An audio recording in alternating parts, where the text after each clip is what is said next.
এরপরে প্রশ্ন হলো, জুতা পরে জানাজা নামাজ পড়া যাবে কিনা? উত্তর হলো অবশ্যই যাবে।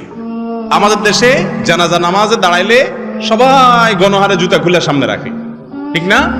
রাসূল করিম সাল্লাল্লাহু আলাইহি সাল্লাম বলেছেন, সল্লু ফি আলা সল্লু ফি নিআলিকুম, ও মুসলমানরা তোমরা জুতা পরে নামাজ পড়িও যদি প্রয়োজন হয়।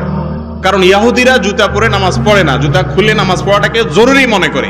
তোমাদের কখনো ঠেকায় পড়ে গেলে দরকার হলে জুতা পরে নামাজ পড়তে পারো।